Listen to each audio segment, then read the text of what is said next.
tout le monde, comment ça va? J'espère que vous allez bien.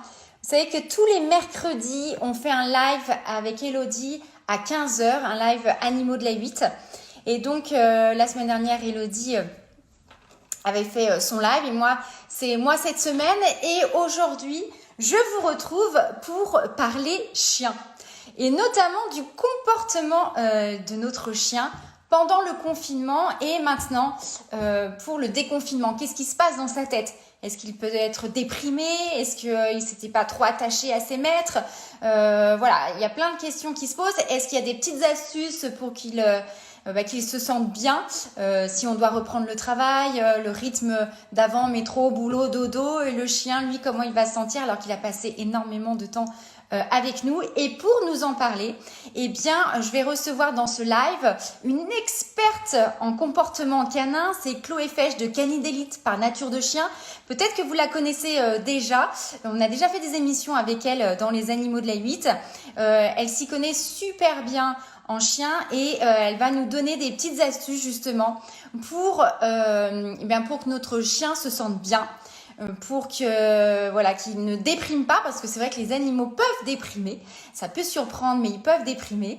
Voilà, on va l'attendre. On va l'attendre, elle va se connecter, elle va nous présenter aussi un de ses chiens, elle va peut-être nous montrer des petites astuces avec lui aussi, nous dire ce qu'il faut faire, ce qu'il ne faut pas faire. Ça, c'est important à savoir. Allez, je vais juste ici dans les commentaires.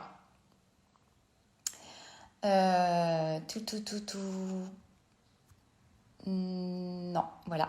Je voulais juste épingler, mais je ne suis pas encore au fait de ce truc-là. Donc, non, pardon. Voilà. Alors, si vous avez bien évidemment des questions, n'hésitez pas à nous les poser. N'hésitez pas à en poser pour que Chloé puisse vous répondre. Vous avez peut-être un chien à la maison. Voilà, vous ne savez pas trop comment faire avec lui. Voilà, n'hésitez pas à venir sur le live. J'attends qu'elle arrive. Hein. Je vois pas sa demande. J'ai Jérémy. Alors Jérémy qui est là, si vous voyez Fourné J, et voilà, c'est un de nos cadreurs qui part avec nous en tournage. Et il me dit, t'es qui toi? On a une super équipe hein, quand on part en tournage, on s'amuse bien. Et là, c'est vrai qu'en ce moment, on peut plus partir pour le moment. Donc c'est pour ça qu'avec Elodie, on vous retrouve en live. Ça nous fait vraiment plaisir de vous retrouver sur ce live. Et voilà. Hop. Chloé devrait arriver normalement. Je suis en attente avec Chloé. Et voilà, salut, comment ça va? J'ai beaucoup de lumière, tu m'entends? Ça va, là, tu m'entends? Ouais, je vais me décaler. Je pense qu'il y a les réglages. Attends, on va voir si je me décale, si je suis pas plus... Je suis un peu peut-être trop dans la lumière. Attends, excuse-moi. Non, je regarde plein de lumière. Oui, j'illumine. Ouais. Attends, je sais pas pourquoi ça fait comme ça. Bon, écoute, au pire, je serai lumineuse. Hein. Voilà. Voilà, tu seras lumineuse et c'est très bien. Tu es lumineuse de toute façon. Hein. Donc, ce que je disais, c'est que tu es experte en comportement canin. Ça, on le sait, on t'a déjà vu dans les animaux de la 8 et on te voit un peu partout avec tes centres où tu nous donnes plein de conseils pour bien éduquer nos chiens. Tu as des centres un peu partout d'ailleurs en France où on peut venir te voir et voir toute ton équipe si on a des petits soucis avec son chien au niveau de l'éducation.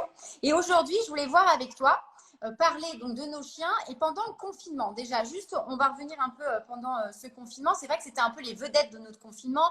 On était 24 heures sur 24 avec eux. Ils n'ont peut-être pas eu l'habitude avant de nous avoir sur le dos comme ça toute la journée. Est-ce que tu as vu, toi, ou tu as entendu, en tous les cas, tes clients ont pu te rapporter des choses sur le comportement qu'ont pu avoir les animaux pendant ce confinement? Alors, la plupart ont très bien vécu ce moment du point de vue du chien, parce qu'en fait, on était plus avec eux, on s'est plus occupé d'eux, on les a plus stimulés, plus promenés, parce que c'était un peu le seul moyen de sortir pendant ces quelques semaines. Donc, la plupart ont bien vécu ça. Il y en a quelques-uns qui ont été trop stimulés, donc qui ont été vraiment fatigués, quoi. On voyait qu'ils étaient complètement rincés et il fallait faire un peu attention à ça. Mais voilà, la plupart, au contraire, ont été très contents. Le chien adore être avec son maître, adore voilà, avoir plein d'activités avec lui. Donc voilà, mis à part la surstimulation qu'on a pu avoir sur certains cas, la plupart l'ont très bien vécu, bien sûr, ouais. Bon, bah, Ouais, ouais. ça, c'est bien. Mais alors maintenant, déconfinement, un peu compliqué parce que finalement, on était tout le temps avec eux. Ils se sont dit, ah, c'est génial, mon maître est tout le temps avec moi. Puis d'un coup, on le laisse à nouveau. Est-ce que ça peut entraîner des dépressions chez notre chien? Ouais, alors d'ailleurs, ce qui est intéressant de bien comprendre, c'est que même si avant le confinement, votre chien il vous a jamais fait d'anxiété, que vous l'avez laissé, que ça s'est toujours très bien passé, le fait d'être resté très longtemps comme ça avec lui et puis qu'il y a un changement brutal un peu du jour au lendemain, on casse ses habitudes, bah, il y a certains chiens qui présentaient pas de soucis avant le confinement, mais qui en présentent maintenant. Voilà. Parce qu'ils ont vraiment Ah, pris l'habitude d'être avec vous et du coup, bah, ça les choque. En fait, un chien, il faut savoir que tout ce qui est, toute la routine est très importante pour lui. Et dès l'instant où on casse cette routine, on peut le perturber. C'est pour ça que des fois, quand on déménage ou quoi, on a des comportements qui apparaissent qui n'étaient pas là avant. Des fois en bien et des fois en pas bien. Donc il y a certains chiens qui font de l'anxiété, c'est-à-dire que quand on va partir maintenant, ils sont tellement attachés à vous en fait que tout seuls ils se disent wow, qu'est-ce qui se passe où est mon maître, ou qui vont s'ennuyer parce que du coup on les a beaucoup dépensés avant. Et bah, c'est un peu comme nous, hein, si on se met à faire du sport, à bouger, etc. Si du jour au lendemain on arrête tout et on fait plus rien, bah, peut-être les 2 premiers jours on va dormir, mais après l'énergie elle va être là. Donc en gros on a soit de l'anxiété qui va apparaître, soit un peu d'ennui qui va apparaître. d'accord. Voilà, donc qui mange les plantes. En quoi notre chien peut avoir vraiment pris des habitudes et que ce soit ancré chez lui? Ouais, ah si, j'ai mon chien avec moi et en fait il a une queue qui bat tout le temps, il est horrible. Et du coup, j'ai peur qu'il me fasse tomber le truc là, le stabilisateur. Parce que je vais vous montrer après des petits trucs avec lui justement. Donc je l'ai pris comme on s'était dit. Oui, alors en effet, les chiens en 2 mois, ils prennent des habitudes, bien évidemment. Souvent, il faut un mois pour que les choses s'installent. Quand on adopte un chiot, souvent on dit attendez un mois, c'est là que tout va se mettre en place. Donc là, oui, les quelques semaines de confinement qu'il y a eu ont forcément eu un impact sur votre chien, ouais. D'accord. Alors, comment on fait maintenant? On doit, quand on part de la maison pour retourner au travail, on doit ignorer son chien, faire comme si finalement on n'avait jamais passé de temps avec lui pour pas qu'il se stresse. Est-ce que tu as des petites astuces pour que ça se passe bien? Ouais, ouais. Alors, ce qu'il faut essayer de faire, c'est normalement, on aurait dû le faire avant, on aurait dû le faire pendant le confinement, parce qu'il aurait fallu commencer à gérer les contacts maintenant, pour que maintenant, justement, votre chien il ait l'habitude de ne pas avoir tout le temps votre attention. Ça aurait été l'idéal. Bon, maintenant, voilà, on y est, hein, on reprend le travail, là, ça y est, on n'a plus le temps de faire ça.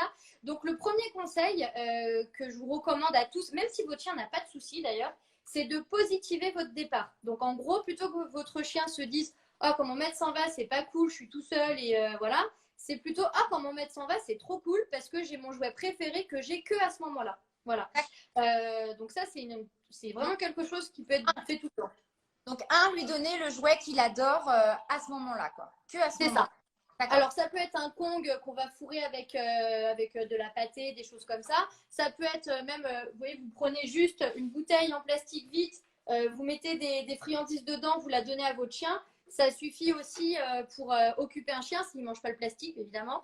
Voilà. Ça peut être un os à mâcher, un bois de serre, vraiment un truc que le chien, ça va lui prendre du temps, ça va le fatiguer aussi d'être avec ce jeu. C'est pas juste une croquette qu'on lance et on s'en va, quoi. Ça, c'est pas assez. Donc voilà, donc en plus de ça, on va le fatiguer, on va positiver le départ. Et puis un chien, souvent, s'il prend un petit quart d'heure pour manger tout son petit jouet, au bout d'un quart d'heure, il a un peu oublié que vous êtes parti en fait. Il est plus dans l'idée de vous voir partir. Donc ça lui permet aussi de transitionner sur une activité autre sans être anxieux. Voilà. D'accord. Ok. Est-ce que tu nous présenterais ton chien là qui est à côté Oui, de toi? oui. Alors, il s'appelle Lisboa parce qu'il vient de Lisbonne, tout simplement. Il est où? Ah. Il est là. Oh, Voilà, c'est c'est lui. Alors, il a 1 an et demi. Hop. Alors, ça peut être compliqué, non, pour les chiens qui sont justement plus jeunes, qui ont plus envie de se dépenser et qui sont plus encore dans l'énergie, plutôt les vieux chiens. Alors, hop, attends, je me remets. Oui, les plus jeunes chiens, c'est plus compliqué parce que ils sont encore d'ailleurs ils sont en train de prendre toutes leurs habitudes. Donc oui, oui, c'est plus compliqué. Et ils ont beaucoup d'énergie. Moi, lui, là, il a 1 an et demi. Attention, hein, s'il n'a pas sa promenade tous les jours, c'est Ah bon, ouais. il y en a un de nous deux qui démissionne, hein, mais c'est vraiment obligatoire. Là, d'ailleurs, il ne l'a pas eu parce qu'après, je vais y aller après. Et il est plein d'énergie. Hein, donc oui, oui. Donc ça, évidemment, on va dire jusqu'aux 3 ans, même il y a des chiens à 3 ans, certaines races qui ont besoin de beaucoup d'activité. Et je le rappelle, peu importe l'âge, la promenade, c'est tous les jours. Donc un Oui. des conseils aussi pour le déconfinement, c'est de se dire, bah ouais, en fait, j'ai promené mon chien tous les jours pendant le confinement, très bien, faut continuer maintenant, faut pas arrêter. La Et promenade, est-ce vraiment obligatoire. qu'avant de partir au travail, justement, on prend du temps et on fait une grande balade, histoire de dire, bon, bah, je l'ai bien promené là avant de partir, et puis après, je lui donne son super jouet et puis je m'en vais. Ce serait l'idéal. En gros, c'est soit avant le départ, soit en rentrant. Mais c'est bien de faire ça à peu près toujours au même moment. Toujours dans cette idée de routine. Le chien aime bien savoir ce qui lui arrive quotidiennement. Donc, c'est bien si on prend une habitude, c'est de la garder. Voilà. Donc, ce qui vous arrange aussi pour que ce soit une activité qui reste dans le temps et que ce ne soit pas une contrainte tous les matins si on n'a pas le temps. Voilà. Donc, tu nous as dit un jouet qu'il adore ou une bouteille en plastique, un Kong, hein, c'est un espèce de petit truc comme ça pour les animaux où on met de la pâtée ou du fromage à l'intérieur, du fromage frais à l'intérieur. Donc, on lui Mhm. laisse, voilà, il s'habitue. Qu'est-ce qu'on peut faire d'autre? Alors, ce qui est bien aussi, c'est donc on continue les promenades, on occupe son chien au moment du départ. Et un autre conseil, c'est de ne pas tout le temps répondre aux demandes d'attention de son chien dans la journée. En fait, souvent, on a tendance, quand on est là avec son chien, il veut un câlin, ben on lui fait. Parce que, voilà, on aime bien son chien et on lui fait, c'est normal. Mais en fait, si votre chien, à chaque fois qu'il a besoin de votre attention, il l'a, quand vous n'êtes pas là, le choc, il est un peu trop fort. Donc moi, ce que je recommande, surtout pour les chiens qui demandent beaucoup, beaucoup d'attention, parce qu'ils ne sont pas tous pareils, c'est de temps en temps, enfin même régulièrement, d'ignorer votre chien. Donc on ne le regarde pas, on ne lui parle pas, on ne le touche pas, on ne va pas le gronder, hein, juste on l'ignore. Et quand D'accord. il passe à autre chose, hop, on lui accorde notre attention. Et ça, on le fait surtout au moment du retour, pour pas faire de votre retour un événement super fun. Sinon, votre chien, pendant votre absence, il attend que ça, hein, que vous rentriez. Donc Ouais. ça peut être un bon conseil aussi pour tout le monde, aussi pour les chiots d'ailleurs. Faut pas hésiter. D'accord. Donc, ok, trois conseils. Après, quoi, oui, donc on ne fait pas de câlin comme ça quand on rentre tout de suite, on l'ignore un peu. Après, au moment du départ, est-ce qu'il ne faut pas justement être ah, voilà mon bébé, oh là là, attends, je Ouais. me quitte tout seul, mon grand, et tout. Qu'est-ce qu'on peut faire, tu sais. Et puis, au moment de mettre Ouais. les clés dans le sac, ah, tu sais, ce petit rituel qu'on a quand on part le matin, ça, on essaie de peut-être pas le faire devant lui, non? Je sais pas. Ah, en fait, on peut même le faire. Lisboa. Voilà, il me retourne la baraque. On peut le faire, mais en fait, à un autre moment du départ. Parce que quand on part, on n'a pas le choix de prendre son manteau, etc. Mais moi, ce que je recommande, c'est pourquoi pas dans la journée, quand vous n'êtes pas en train de partir, bah faites ça. Prenez votre manteau, prenez votre sac, faites comme si vous alliez partir, mais vous partez pas. En fait, ça va vous permettre de ne pas changer votre rituel de départ, parce que des fois, c'est pas pratique. Par contre, ça va nous aider à faire que quand votre chien il vous voit faire ça, bah, il se dit pas forcément il va y avoir un départ. Parce qu'en gros, des fois, mon maître, il me feinte et c'est voilà, c'est pas forcément signe de départ le fait de faire ça. Donc, c'est le mieux, c'est de partir plutôt sur déconditionner nos rituels de départ. Et puis, en fait, le vrai rituel de départ, ça va être le jouet d'occupation. Donc, ça, c'est très positif. C'est pas synonyme de malheur, au contraire. D'accord. Et si on rentre et là on voit que le chien, bah, tu vois, il s'est un peu ennuyé parce que bah voilà, on était tout le temps avec lui pendant le confinement. Là, il s'est ennuyé et puis il s'est vengé sur notre canapé ou sur les chaussures qui traînaient, les chaussons, enfin je ne sais de quoi. Qu'est-ce qu'on Ouais. fait? Alors, On- déjà, alors déjà, il faut bien dire, il s'est pas vengé. C'est le premier truc. Lui, dans son point de vue de chien, il s'est pas dit, ah, mon maître, il est parti, je vais lui faire un sale coup et je vais détruire son canapé préféré. Non, lui, il dit pas ça, c'est pas possible. Par contre, lui, il va vivre une émotion. Donc, il va peut-être être anxieux ou il va être frustré. Et cette émotion, il va la libérer éventuellement, même si c'est pas cool, en détruisant. Donc, il faut pas vraiment être dans le. On peut être agacé parce que oui, je comprends, c'est vraiment pas cool si vous rentrez qu'il n'y a plus de canapé. Mais il faut essayer de prendre sur soi et de se dire, votre chien, il ne l'a pas fait pour vous embêter vraiment. Il a juste une émotion qu'il a eu besoin de gérer. Donc ça, c'est le premier point. Ensuite, ce qui peut être intéressant, c'est de retrouver la cause. Parce qu'une fois que vous avez la cause, ce sera plus facile d'agir dessus. Mais dans tous les cas, vous ne grondez pas votre chien. Enfin, vraiment, pour ceux qui nous écoutent et qui auraient peut-être des chiens qui auraient fait des bêtises, ne le grondez pas quand vous rentrez parce qu'il ne comprend pas finalement que c'est parce qu'il a détruit. Il comprend juste en fait que vous rentrez, que c'est pas cool, mais pas que la destruction est signe de. Enfin, que c'est des comportements qu'il ne devait pas avoir. La preuve, c'est que les gens qui font ça, leur chien continue de détruire. Donc, c'est pas comme ça qu'on va régler le souci. Euh, voilà. Après, il y a des gens qui me disent des fois, oui, oui, mais quand je rentre, il sait qu'il a fait une bêtise. En fait, alors c'est pas qu'il sait qu'il a fait une bêtise, c'est qu'il sait que quand ça c'est en désordre, vous avez un mauvais comportement. Mais pas que lui est responsable de ce désordre en fait, parce qu'il fait pas le lien entre son action d'il y a 10 minutes, 1 heure, 3 heures et votre retour et la destruction. Donc c'est vraiment la solution, c'est de trouver la cause. Mais c'est vrai qu'un chien qui a fait une bêtise, entre guillemets, quand on rentre, souvent il a un regard un peu particulier. C'est genre, aïe, aïe, aïe, il va se passer un truc. Mais c'est parce qu'il sait que nous, notre comportement va pas être cool, en fait. On va se dire, ah non, ouais, d'accord. Et c'est pas lui qui a dit, moi, j'ai fait une bêtise, finalement. En fait, voilà, souvent, on dit que c'est le chien qui est comme ça, mais finalement, c'est nous. Il nous connaît par cœur. Le chien nous connaît par cœur. Et d'ailleurs, moi, j'avais une cliente que je suivais qui m'avait dit non mais vous avez raison parce qu'un jour j'étais rentrée chez moi, mon chien avait fait sa tête de j'ai fait une bêtise, donc elle a checké toute sa maison et en fait c'était l'étendoir à linge qui était tombé à cause du vent, donc c'était pas le chien, mais le chien a interprété ce désordre entre guillemets comme la cause d'une éventuelle conflit avec son maître. Et c'est là qu'elle a compris que ça servait à rien de faire ça et après voilà elle m'a contacté et puis on a réglé le souci. Donc voilà, faut pas hésiter à faire appel à un éducateur canin, c'est beaucoup plus viable. Et les solutions, il y en a plein, que ce soit des destructions, des malpropretés ou des vocalises. Il y a des raisons, il y a des solutions qui vont avec. Mais voilà, punir son chien en rentrant, c'en est pas une. Donc, vaut mieux éviter, vaut mieux pas le faire. Ouais, non, c'est sûr. Et est-ce que là, avec ton chien, tu pourrais nous montrer, je sais pas si c'est facile pour toi, une petite astuce Ouais. tu vois, que les gens pourraient refaire chez eux?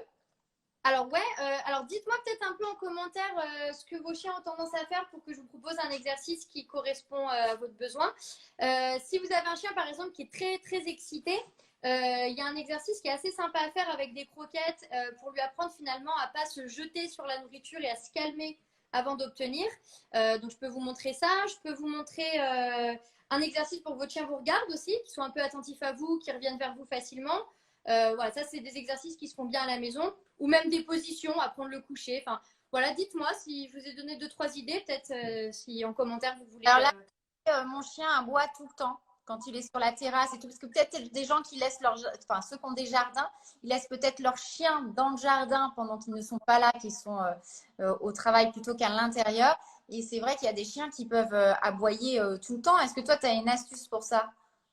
Ouais, déjà, il faut vraiment promener son chien. Il faut répondre à ses besoins. Donc, c'est le promener, c'est pas que le faire courir, hein, c'est le laisser sentir toutes les odeurs, c'est le laisser vraiment se détendre en promenade.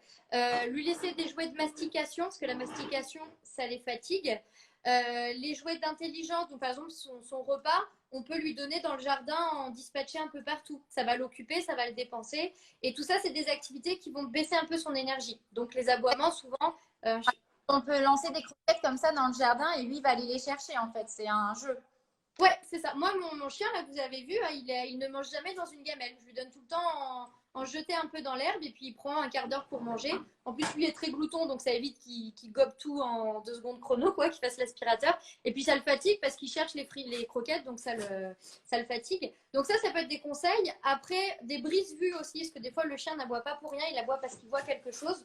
Donc limiter la distraction visuelle, ça peut être bien. Et puis ensuite, quand on est là, bah, ça va être de lui apprendre à s'arrêter d'aboyer. Par contre, un chien aboie, donc pas de collier anti-aboiement, tout ça, c'est à proscrire, hein, bien sûr. Mais bon, je le précise au cas où.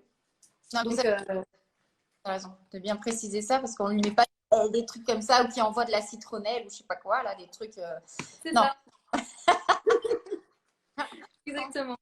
Et on crie pas, non? Parce que parfois on a tendance à ah, tais-toi, y en a marre et tout. C'est pas bon ça non plus, hein. Ouais. Bah, disons que de faire ça, c'est un peu fais ce que je dis, mais pas ce que je fais, quoi. Donc, c'est pas très clair. L'idéal, c'est vraiment d'arriver à rappeler son chien. Donc, le rappel d'urgence, comme on l'appelle, c'est un rappel où quand le chien, il a a priori pas envie de revenir, on va le rappeler, il va quand même revenir. Moi, je m'en sers beaucoup avec Lisbois quand il voit un autre chien ou quand il est dans l'idée de voir un chat ou quelque chose comme ça. Donc ça se monte C'est un peu long, mais ça se monte très bien. Ça prend quelques semaines, quelques mois en fonction des chiens. Et ça permet d'avoir un interrupteur de comportement. Il est en train d'aboyer. Au lieu de s'énerver, on le rappelle, il revient et on peut le détourner sur autre chose. Voilà. Ça. Ah ouais, c'est bien ça. Mais j'aime bien l'histoire des jeux qu'on laisse dans le jardin, des jeux à mâcher. Ça, c'est pas mal. C'est vrai que ça va les occuper pas mal. Les croquettes qu'on disperse un petit peu dans le jardin aussi, ça, c'est des bonnes astuces, je trouve. Il y a pas mal de mon chien déteste la solitude.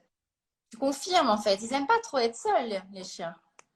Bah, par nature, un chien, ça aime bien être avec nous. Voilà, s'ils peuvent choisir, c'est un animal qui est social, il a besoin d'être en groupe pour se sentir à l'aise.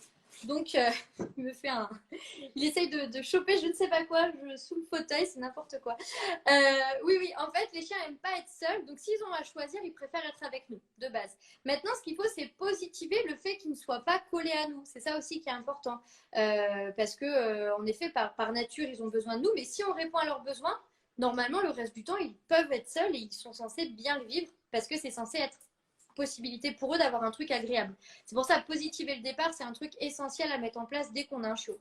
Ouais, d'accord. Et d'ailleurs, à la maison, c'est bien de lui réserver son coin à lui et de lui dire, ton coin, c'est là, et pas tout le temps d'aller l'embêter justement dans son petit coin à lui et de le laisser un peu respirer pour qu'il comprenne qu'on n'est pas hyper attaché. Finalement, l'hyper Ouais. attachement, c'est pas bon dans un sens comme dans l'autre.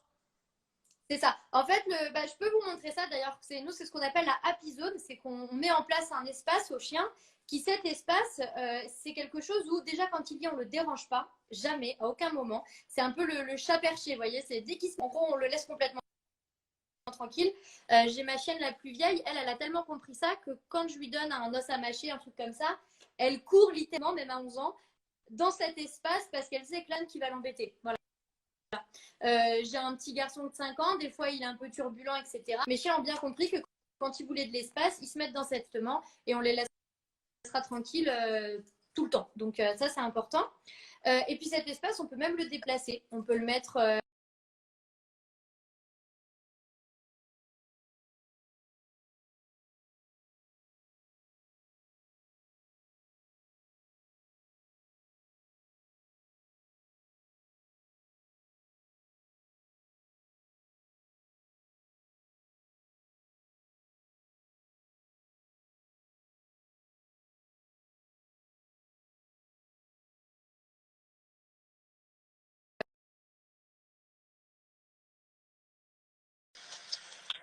T'es là, Chloé? Parce que j'avais une mauvaise connexion. Ça bug. Ouais, c'est bon. Je te Tu me vois. vois?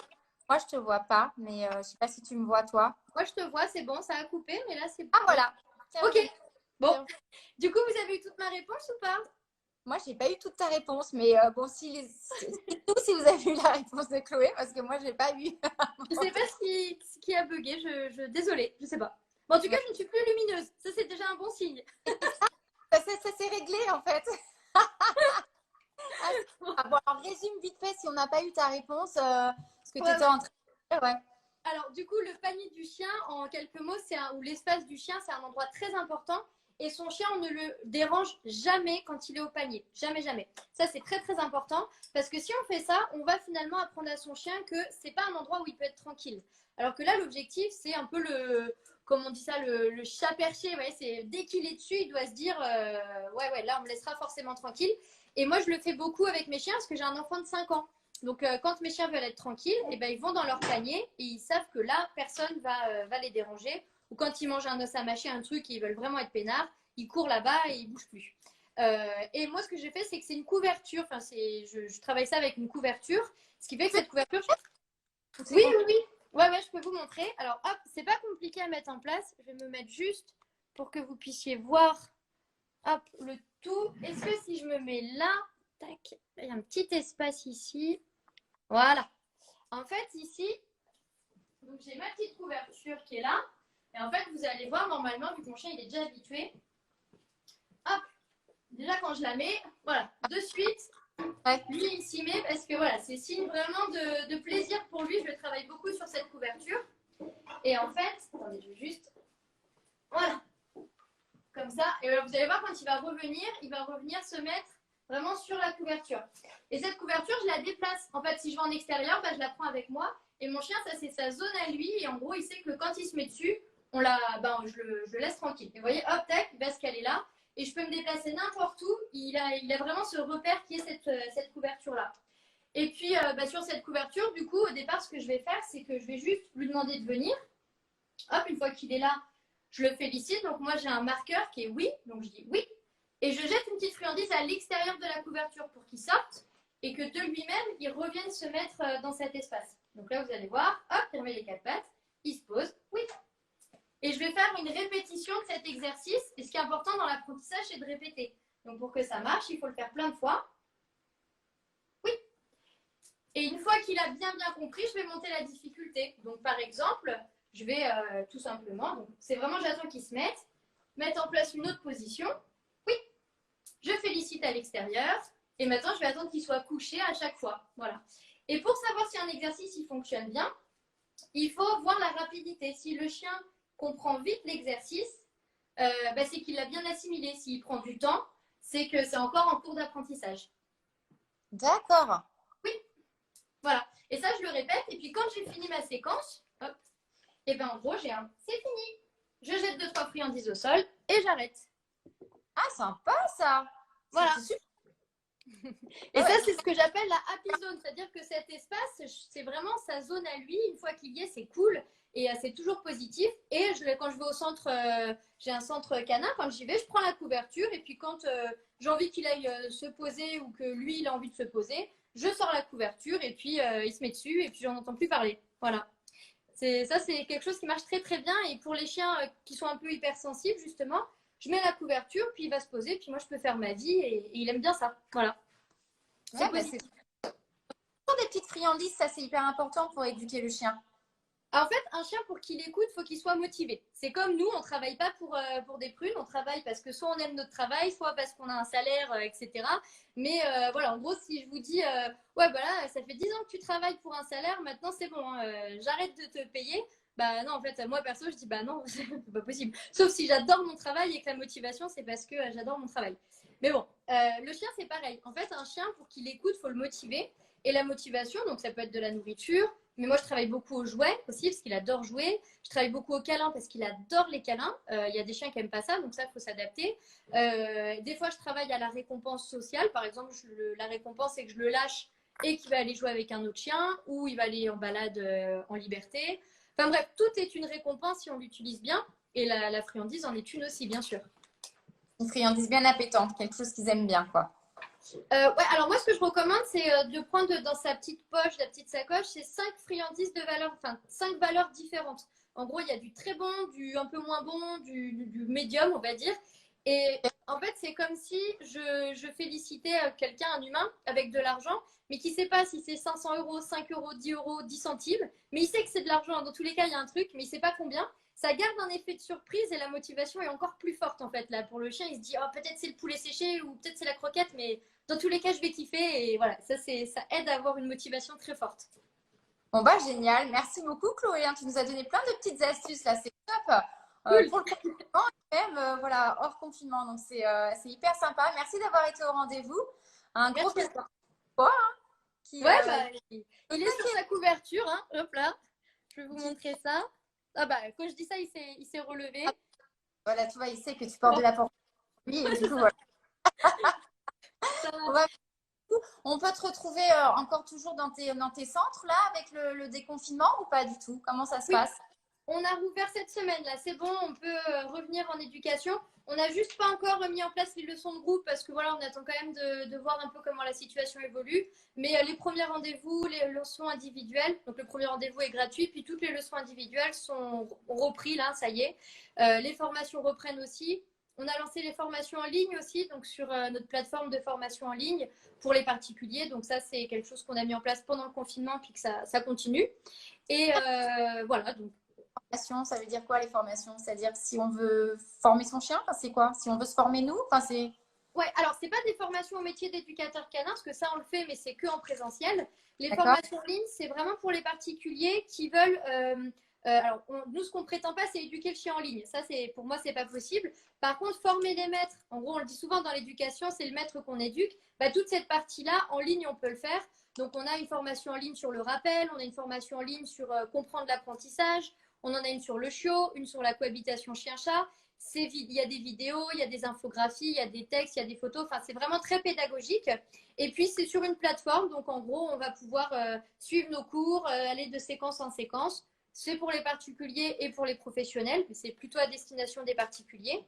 Et ça permet d'apprendre des choses. Bah, comme les petites astuces là, que j'ai données là, c'est une toute petite astuce qui fait partie de la formation en ligne. Et ça permet voilà, de pouvoir mettre en place des exercices avec son chien en autonomie. Voilà. Bah, super. Merci beaucoup, Chloé. Merci à toi. Et bonne continuation. Salut. Bye. Merci à tous de nous avoir suivis. On vous embrasse et moi, je vous retrouve à 18h pour qu'on bouge ensemble. J'espère que tu fais un peu de sport, Chloé. J'en ai suivi de tes lives sportifs, figure-toi. Donc, ouais, c'est... Attention. Et sachez que vous pouvez faire du sport aussi avec votre chien, et Chloé et toute son équipe. Il y a plein de petits tutos comme ça que vous pouvez retrouver. Vous pouvez vous amuser avec votre chien. Donc, n'hésitez pas. Comme ça, tout le monde se dépense. C'est pas plus mal. Hein. On se dépense tous en famille. Et bon, bah, moi, je vous retrouve à 18h et on travaille les fessiers ce soir. Si ça t'intéresse, si ça vous intéresse, retrouvez-moi à 18h. Allez, bye. Salut, merci.